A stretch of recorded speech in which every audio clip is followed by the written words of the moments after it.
Selamat datang sahabat komik dimanapun Anda berada. Di video kali ini, Mimin ingin melanjutkan cerita Sungbai. Sungbai Manhwa adalah serial komik yang bertemakan martial arts dan juga mengandung demografis shonen.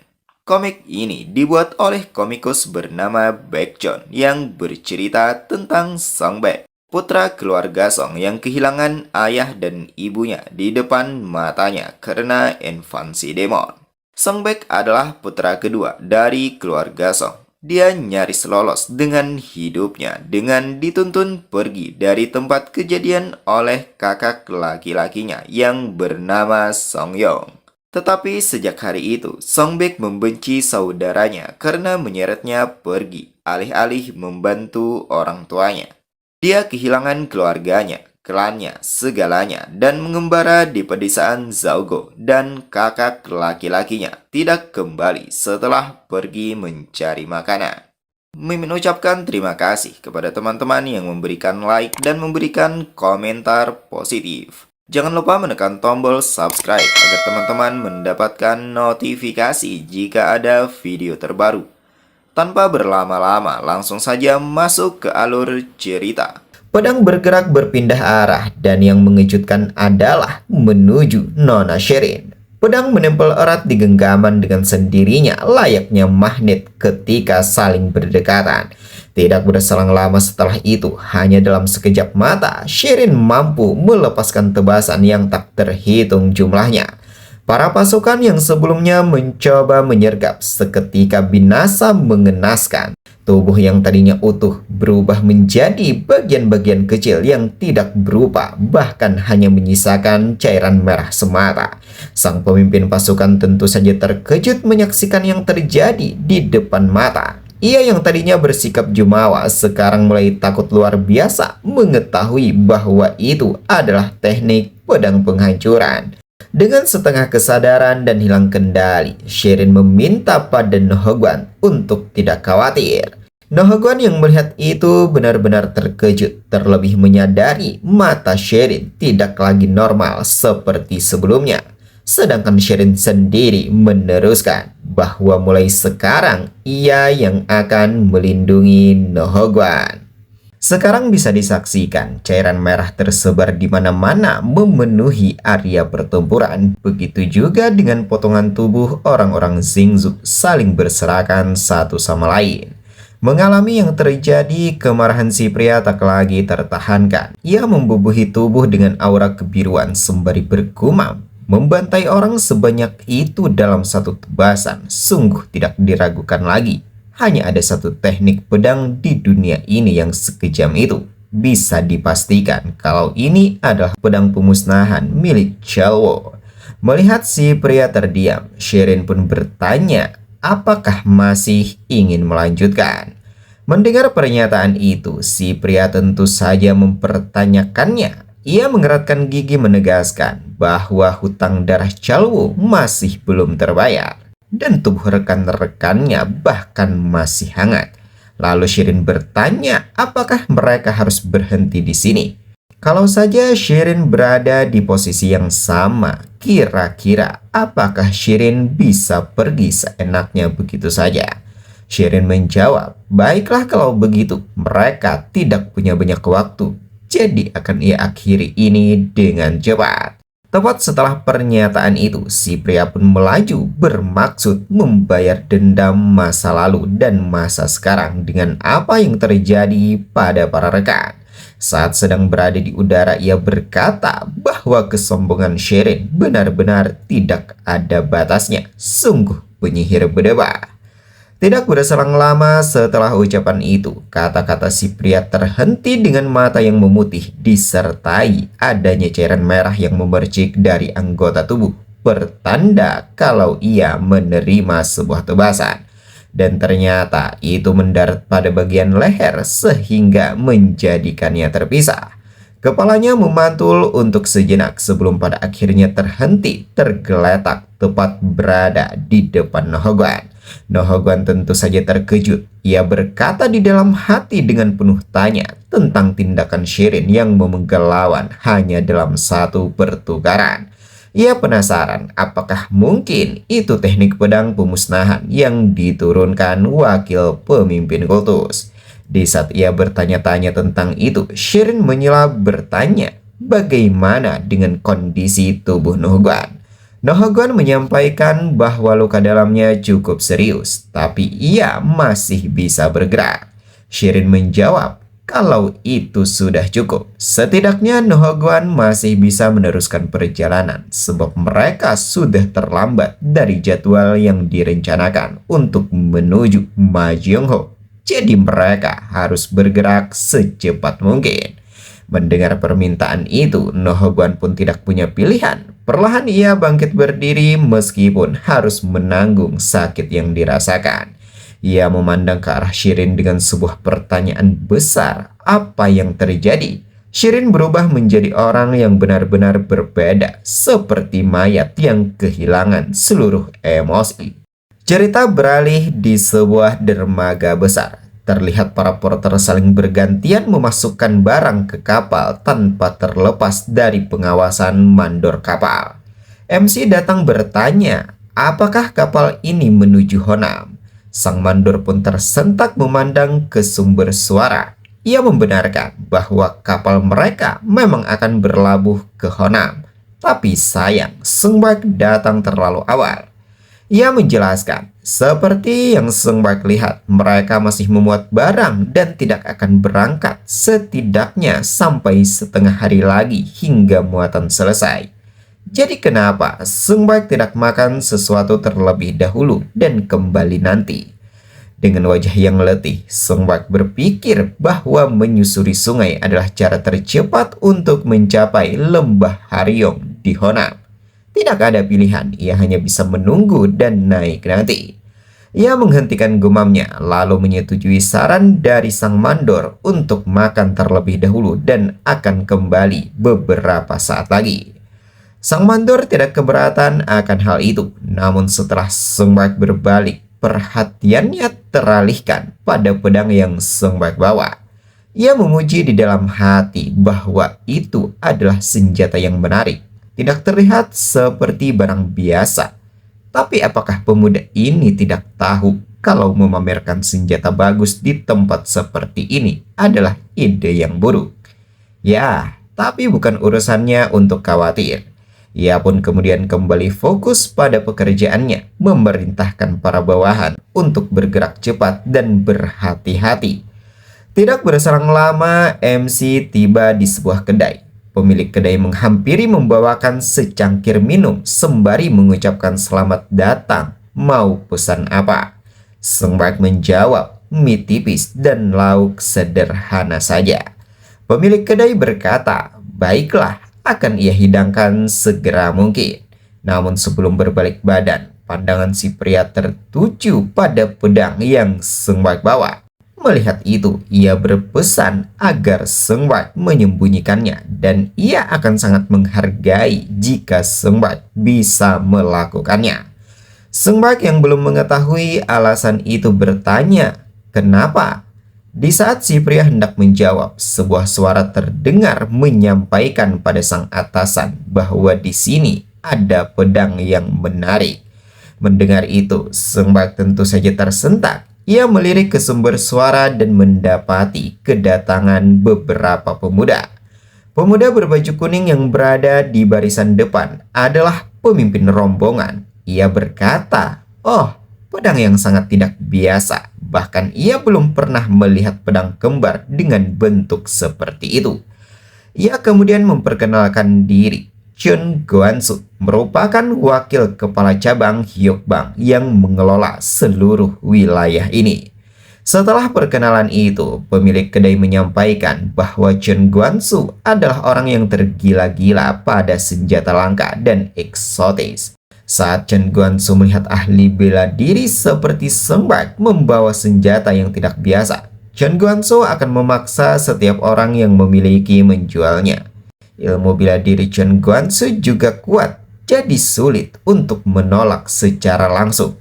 Lebih baik Sung Baik jual dengan harga yang layak selagi masih bisa. Mendengar penjelasan itu, Sung Baik pun menoleh kepada pemuda yang dimaksud. Sekarang jarak mereka sudah sangat dekat. Chen Guangzu berkata, "Oh, sekarang setelah dilihat lebih dekat, ternyata Sung Bak juga punya pedang bagus selain pedang kembar itu." Ia bertanya, "Jadi bagaimana, teman?" Ia akan memberi Sung Bak harga yang sepadan jika Sung Bak menjual semua senjata padanya. Sung Bak menjawab secara tegas, "Sayangnya, pedang ini ia pakai untuk dirinya sendiri, sedangkan pedang kembar itu sudah punya pemilik. Jadi senjata ini tidak satu pun ia jual." Mendapati penolakan itu, pria berbadan besar angkat bicara menyatakan kalau Sung Bak kurang ajar. Bukankah wakil kepala cabang sudah bicara baik-baik dan Sung Bak masih saja tidak paham? Sebelum kata-kata itu selesai, Chen Guangzu menyilas sang bawahan untuk tidak mencampuri. Ia kemudian memberikan penawaran pada Sung Bak untuk menyelesaikan perkara ini melalui jalur sesama ahli bela diri. Jika ia kalah, ia akan memberi Sung Bak senjata yang lebih baik dari apapun yang Sung Bak miliki. Sebaliknya, jika Sung Bak kalah, Sung Bak harus menyerahkan semua senjata yang dipunya. Sung Bak menimpali, apa alasan sehingga ia harus menyetujui itu? Seolah ia membutuhkan senjata lain. Chen Guangzu tertawa mendengar pernyataan itu. Begitu juga dengan para bawahan, tampak mengejek dan merendahkan Sung Bak. Ia kemudian meledek menyampaikan, "Dengarkan, teman. Ia memberi Sung Bak satu-satunya cara untuk mempertahankan sedikit harga diri sebagai ahli bela diri.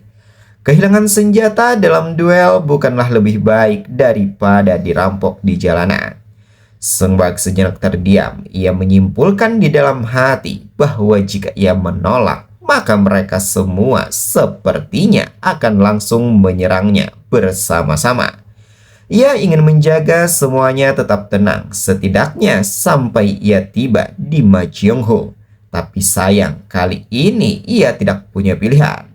Baiklah, akan ia jatuhkan beberapa di antara mereka sebagai peringatan, lalu pergi diam-diam. Di saat ia bersiap membubuhi lengan, tiba-tiba sebuah suara terdengar memanggil Chen Guangzu. Pemilik suara adalah pria bertubuh tinggi besar mengenakan pakaian jingga. Sung Bak menoleh ke arahnya dan mendapati pria itu sedang meminta pada Chen Guangzu agar mengembalikan senjata Thunderblade miliknya. Sontak semua orang teralihkan kepada si pria, begitu juga dengan Sung Bak. Ia berspekulasi bahwa Chen Guangzu dan para bawahan yang berdebat sepertinya mengambil pedang si pria.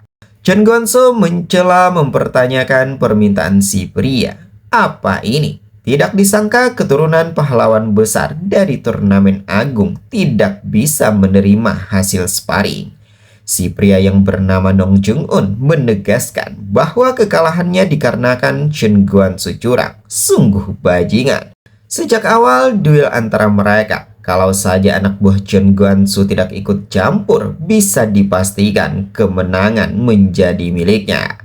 Sung Bak bergumam, di tempat seperti ini, mengira preman tidak akan bermain kotor justru adalah hal yang paling naif.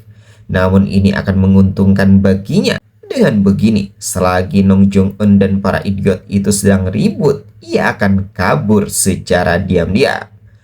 Nong Jung-un menyampaikan bahwa senjata Thunderblade adalah senjata suci yang menebas para demonik saat turnamen agung. Sampah seperti Chen Guangzu tidak punya hak untuk menyentuhnya. Chen Guangzu menjawab, apakah maksud Nong Jung-un senjata itu telah membantu dongeng tentang sosok yang disebut terkuat di bawah langit mengakhiri perang ortodoks dan demonik 100 tahun yang lalu? Ya, Thunderblade memang senjata yang bagus, tapi jangan harap ia percaya dengan kebohongan itu. Pertama-tama, ia tidak pernah mendengar nama Chil Changhu, orang yang Nong Jung-un klaim sebagai yang terkuat di bawah langit. Tepat setelah pernyataan itu, para bawahan pun tertawa terbahak-bahak. Mereka juga menambahkan bahwa Nong Jung-un adalah badut yang telah tertipu dengan cerita omong kosong orang desa kampungan. Bahkan anak-anak di desa terpencil sekalipun tahu kalau 4 pahlawan dunia bela dirilah yang mengakhiri turnamen agung itu. Nong Jong-un mulai kesal. Ia menimpali bahwa merekalah yang tidak tahu kebenarannya. Yang membinasakan pemimpin kultus demonik bukanlah 4 pahlawan agung, melainkan adalah pahlawan besar Chil Jang-hu. Ia berani mengatakan ini karena mendengarnya langsung dari sang kakek, sahabat dekat pahlawan besar Chil Jang-hu. Chen Guangzhou dan para bawahan bukannya percaya, mereka justru menganggap kalau ini hanyalah lelucon. Merasa dirinya dianggap berbohong, Nong Jong-un pun bersumpah bahwa itulah kebenarannya. Sung Bak yang tadinya ingin kabur mengurungkan niat setelah mendengar pernyataan dari Nong Jong-un. Sementara Chen Guangzhou kembali meledek kalau Nong Jong-un mungkin adalah orang yang paling gampang dibohongi yang pernah ia temui. Anggap saja ini biaya sekolah dunia bela diri dan lanjutan untuk hidup Nong Jong-un. Sekarang kemarahan Nong Jong-un tampak tidak tertahankan lagi. Ia meminta agar Chen Guangzhou tidak banyak bicara. Hari ini ia sendiri yang akan menegakkan hukum Jianghu. Jadi serahkan Thunderblade miliknya itu. Chen Guangzhou juga ikut kesal karena Nong Jong-un tidak bisa diajak bicara. Ia pun segera menyuruh para bawahan untuk menghajar Nong Jong-un. Para bawahan dengan senang hati menerima dan akan melakukannya. Namun sebelum itu, MC tiba-tiba angkat bicara menghentikan dan menyampaikan kalau ia menerima tawaran dari Chen Guangzhou yang tadi. Tapi ia hanya minta jika ia menang, Chen Guangzhou harus mengembalikan pedang pemuda itu.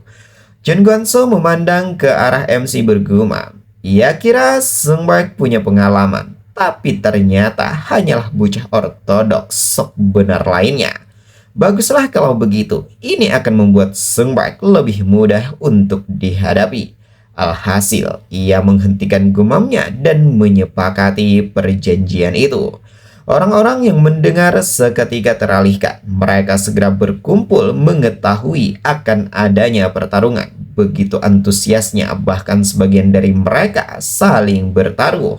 Salah seorang menyampaikan kalau pria berbaju kuning adalah tuan muda Chen Guangzhou dari Hyokbang yang terkuat di antara Black Riders jalur hitam. Orang berbeda juga angkat bicara menyatakan rasa herannya. Ia yakin seseorang akan kehilangan senjata lagi kali ini. Nong Jong-un masih dengan sikap yang sama. Dengan rasa jengkel ia menyebut kembali nama senjatanya. Lalu memohon agar Sung Baek bisa memenangkan pertarungan kali ini. Dan ia akan menjaga barang Sung Baek dengan nyawanya. Sung Baek sekarang juga ikut kesal. Ia menyatakan kalau ini benar-benar merepotkan. Semua gara-gara idiot Chen Guangzhou itu. Tapi ngomong-ngomong, kalau kakek Nong Jong-un memang adalah sahabat dekat Master Jang-hu, berarti yang diceritakan tadi mungkin benar. Sebab hanya segelintir orang yang tahu kalau Masterlah yang mengakhiri perang ortodoks demonik. Lagi pula, siapapun yang pernah beradu pedang dengan War Sword Style pasti akan binasa. Alasan ia ikut campur tidak lain dan tidak bukan adalah untuk membungkam orang tidak berakal itu. Tapi kalau saja Nong Jong-un sampai mengenali gaya pedang Master, untuk menghindari itu sebaiknya ia harus memakai pedang Aham Yong sebagai gantinya. Chen Guangzhou mengkonfirmasi apakah Sung Baek yakin soal ini. Sung Baek terlihat seperti ahli pedang, tapi malah memakai golok. Sung Baek menjawab, tidak masalah, silahkan mulai saja. Chen Guangzhou pun mencela di dalam hati kalau Sung Baek adalah pemuda tidak berakal. Sung Baek bahkan belum paham betapa berbedanya ilmu pedang dan ilmu golok. Ia yakin kalau Sung Baek masihlah pemula. Menyadari ini, ia berkata, baiklah kalau begitu, ia bergerak duluan. Bersamaan kalimat itu, ia melaju mengayunkan pedangnya ke depan. Namun sayang, itu dapat ditangkis dengan mudah. Di saat senjata mereka saling beradu, ia kembali mengayunkan dengan arah yang berbeda. Sejenak itu mengejutkan MC, namun tidak diragukan kalau MC memiliki refleks yang sangat tinggi sehingga dengan mudah menghindar. MC bergumam kalau pria idiot ini ternyata lumayan, memang mempunyai kemampuan. Di saat ia baru saja mendarat, Chen Guanzu lagi-lagi melesatkan serangan tambahan seolah tidak ingin memberi ruang sedikit pun. MC melirik penuh tanya, apakah tebasan itu adalah sabir Kiai? Dan benar saja, itu adalah tebasan yang dibubuhi dengan energi kemasan. Dan untungnya MC masih sempat menahan meskipun harus termundur jauh ke belakang. Chen Guanzu mengeluarkan senyuman terasa bangga. Ia berkata, seperti dugaan, golok itu memang menggiurkan. Sung Bak menerima sabir Kiai-nya secara langsung dan tidak disangka, hampir tidak goyah sedikit pun. Mengetahui yang barusan memang adalah sabir Kiai, Sung Bak menyimpulkan kalau Chen Guanzu setidaknya sudah melangkah ke ranah top expert. Ia pun pada akhirnya mengakui kalau untuk ukuran bos preman, pemuda ini lumayan juga. Ia kira Chen Guanzu bakal memakai trik kotor jalur unorthodox, tapi gaya pedangnya ternyata lebih bersih dari perkiraannya. Berkat ini, ia menemukan cara untuk menghadapi Chen Guanzu tanpa memakai war sword style. Seketika Chen Guanzu penuh tanya mendapati Sung Bak menghunuskan pedang ke arahnya. Terlebih mendengar Sung Bak menentang agar menyerang sekali lagi dengan teknik dan gerakan yang sama. Chen Guanzu merasa tertantang akan hal itu. Ia dengan mudahnya terpancing dan memamerkan jurus itu sekali lagi dengan semangat yang membara.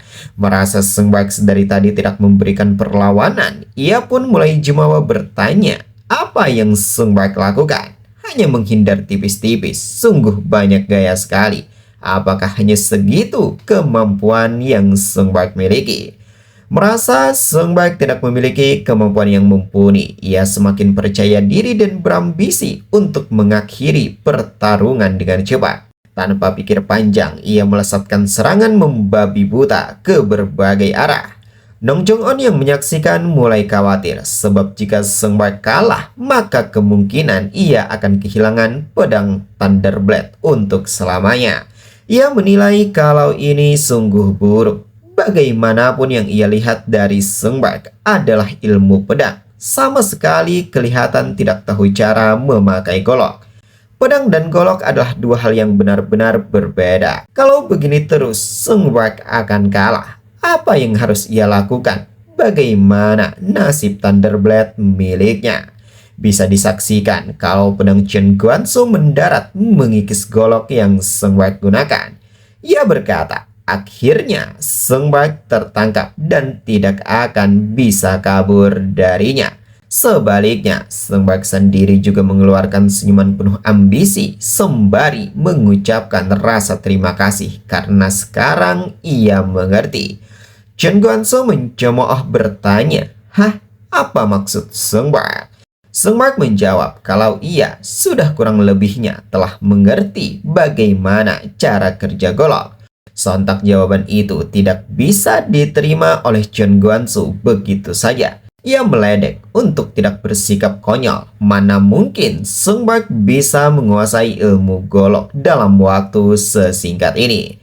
Sung Bak mengatakan bahwa dulu memang ada seseorang yang harus ia pelajari ilmunya. Tapi sekarang sedikit banyaknya ia mulai bisa belajar dengan sendirinya.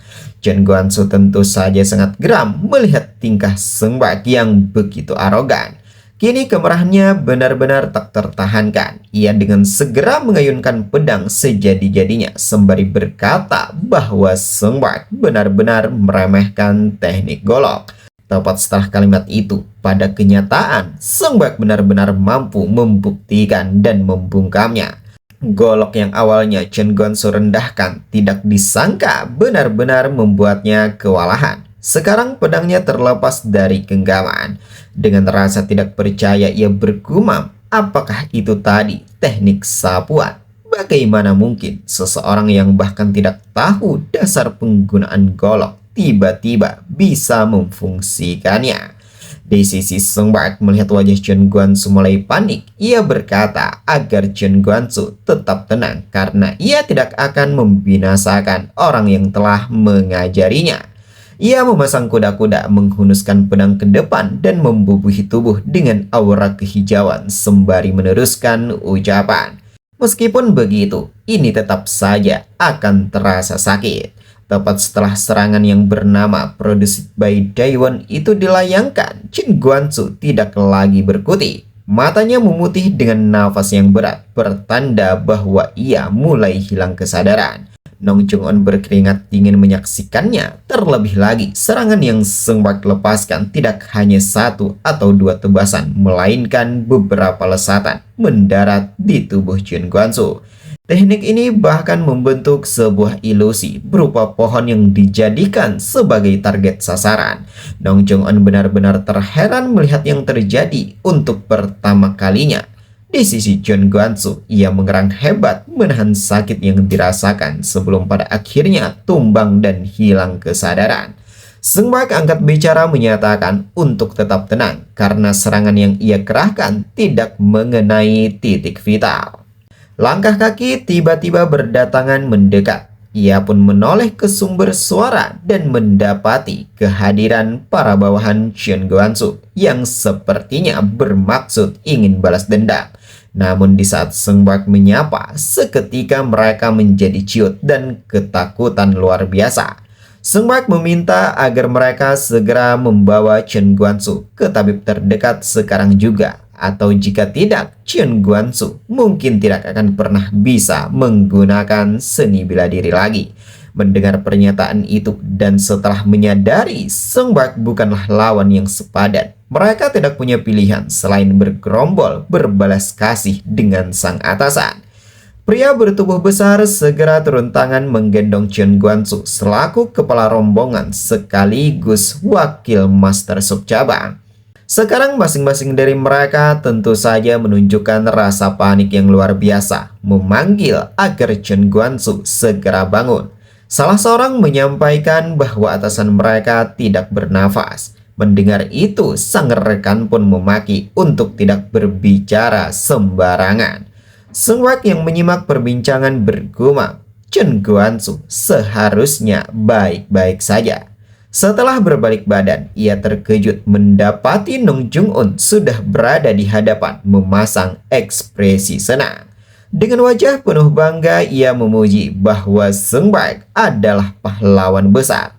Namun tidak berselang lama, ia terheran menyadari mata Sung Bak seakan seperti terbalik. Sung Bak bertanya, ada apa? Nong Jung-on tidak berani menyebutkannya. Setelah mengetahui Sung Bak mempunyai keterampilan yang luar biasa, ia bersujud memohon agar menerimanya sebagai seorang murid. Tepat setelah permintaan itu, Sung Bak bukannya menyetujui, tapi malah meninggalkannya. Ia mengejar memohon untuk menunggu, bahkan ia juga meminta izin untuk ikut bersama Sung Bak. Tapi sayang, Sung Bak malah menyuruhnya kembali. Merasa Nong Jung-on sedari tadi tidak berhenti mengikuti, MC angkat bicara berkata, sudah ia bilang ilmu bela dirinya hanya diwariskan pada 1 orang. Ini bukan sesuatu yang bisa ia berikan begitu saja kepada siapapun. Ia adalah ahli pedang, sedangkan Nong Jung-on pengguna saber. Sudah jelas tidak ada yang bisa Nong Jung-on pelajari darinya. Setelah penjelasan itu, Nong Jung-on bukannya menyerah. Tapi siapa sangka ia justru mengejutkan Sung Bak, yaitu dengan memeluk dan menahan kaki Sung Bak. Sung Bak pun bertanya, apa yang Nong Jung-on lakukan? Nong Jung-on menimpali, kalau begitu, kenapa Sung Bak menolongnya? Harusnya Sung Bak abaikan saja ia. Apakah Sung Bak tidak paham bahwa ikut campur dalam hidup seseorang sama artinya juga harus bertanggung jawab? Sung Bak pun memaki, omong kosong macam apa ini? Cepat lepaskan ia. Nong Jung-on tidak menyerah begitu saja. Ia secara tegas menolak permintaan itu dan bersikeras untuk tetap membawanya. Orang-orang yang berada di sana mulai teralihkan dengan tingkah yang mereka lakukan. Para penduduk saling bertanya, ada apa? Salah seorang mengatakan bahwa pria berbadan besar yang memohon-mohon itu adalah peliharaan dari Sung Bak. Pria berbeda ikut menambahkan bahwa ia pernah mendengar kalau seniman bela diri mempunyai selera yang aneh. Tapi ini tetap saja sangatlah memalukan, layaknya jeruk memakan jeruk. Sung Bak tentu saja merasa geram mendengar sindiran itu. Ia berkata di dalam hati, dari mana datangnya orang tidak berakal ini? Di sisi lain, petugas kapal mengumumkan agar semua penumpang segera naik sekarang juga karena slot kursi sudah hampir habis. Mengetahui itu, Sung Bak bergegas untuk tidak melewatkan kesempatan ada. Ia memandang ke arah Nong Jung-un dengan wajah yang kesal. Sedangkan Nong Jung-un sendiri menunjukkan rasa senang yang luar biasa karena Sung Bak tidak punya pilihan selain membawanya. Alhasil, Sung Bak pun hanya bisa menepuk jidat mendapati yang dialami. Petugas kapal menyampaikan bahwa kursi yang tersisa cukup untuk satu orang lagi. Setelah beberapa saat, kapal pun berlabuh. Mereka berdua memutuskan untuk tetap berangkat meskipun harus duduk secara lesehan. Nong Jung-un kembali bersujud mengucapkan rasa terima kasih kepada Sung Bak yang ia anggap sebagai pahlawan besar. Ia menyampaikan bahwa satu-satunya hal yang tersisa di hati hanyalah balas dendam. Sekarang akhirnya ia bisa meninggalkan tempat itu dan memulai semuanya. Sung Bak menimpali, meminta untuk melupakan yang terjadi. Tidak perlu mengikat balas dendam pada satu tujuan. Anggap saja pertemuan mereka di Jianghui ini hanyalah kebetulan. Ia pun kemudian bertanya apa sebenarnya alasan Nong Jung-un mengikutinya.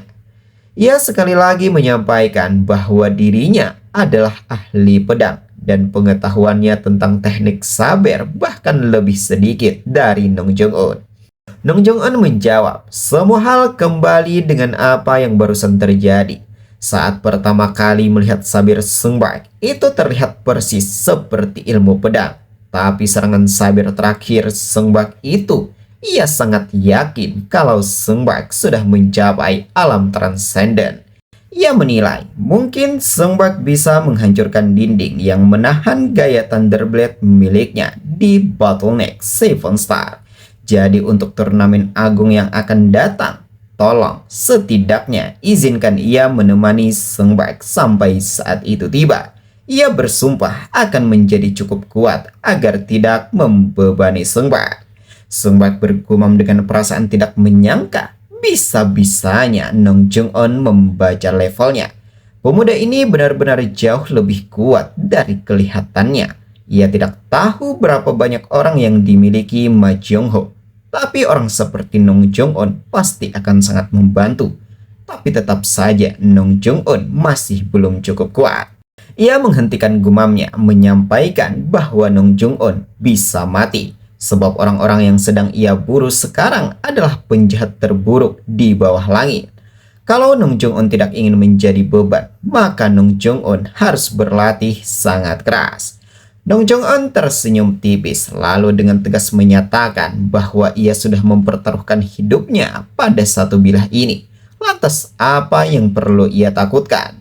Perlu diketahui bahwa yang lebih ia takuti daripada kematian adalah tembok yang tidak bisa ia tembus sendirian. Mendengar pernyataan itu, Sung Bak pun terdiam, sementara Nong Jung-un kembali meneruskan. Ia menyinggung bahwa Sung Bak memang memiliki tingkah yang aneh, tapi ia dapat melihat kalau Sung Bak memang terlahir sebagai seniman bela diri.